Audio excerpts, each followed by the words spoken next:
嗱，今日老夫子咧就同大家開開眼界啦。嗱，最近咧真係好多人問老夫子，7席高端嘅宴會場合，點樣先找一條比較高貴嘅翡翠手鐲嘅，顯示身份地位嘅象徵嘅。嗱，論到富貴，首選咧肯定就係白底青啦。嗱，平時咧我都係咁樣同啲粉絲同埋街坊講嘅，買白底青一定要睇啱嗰枚龍先好入手嘅。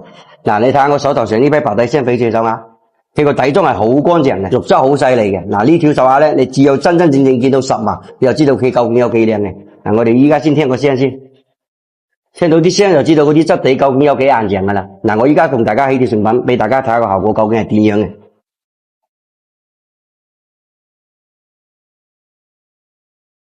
你睇啲光感，啲水頭哇，佢拉得幾長，真係越睇越靚。嗱，我哋依家只需要過埋隻砂紙就可以拋光。嗱，依家係微光，你睇，啲畫光係個光係未出嚟嘅。我哋依家將啲光感拋起出嚟啫，將條手鐲嘅該有嘅光度必須要將佢呈現晒出嚟，因為達到呢啲種質已經係好高下嘅啦，咁嘅光感已經呈現出嚟嘅。我哋拋多幾次，等啲全部綻放晒出嚟，搞掂。我哋依家只需要將內圈搞翻掂就 O K 嘅。我哋畫光嘅狀態下，好似呢啲品質嘅，我哋只需要輕輕嘅拋嘅，嗰啲光係好容易呈現出嚟。嗱，依家成條手鐲咧，嗰啲光感已經基本上差唔多七七八八噶啦，我哋只需要成日收翻下就 O K 嘅。你睇下成條手鐲幾清新脫俗，人哋諗都唔使諗嘅，肯定話有錢人搞掂。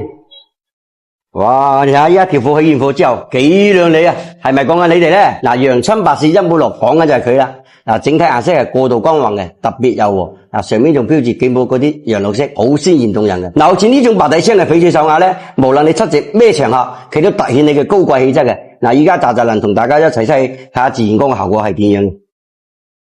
嗱，依家係陰天嘅情況之下，哇呀，幾搶眼！你睇嗰啲個底妝幾乾淨。嗱，睇下啲洋綠色一抹抹嘅，喺自然光下係完全一啲都唔失色嘅，真係越睇越靚嘅。嗱，我哋自然光就已經體現啦，喺自然光下佢係完全一啲都唔失色，你又知佢係靚嘢啦。嗱，好似呢種白底青嘅翡翠手鐲咧，老夫子呢度多多都有，只要你睇啱中意，同老夫子單翻聲，我要一隻，咁就 O K 嘅啦。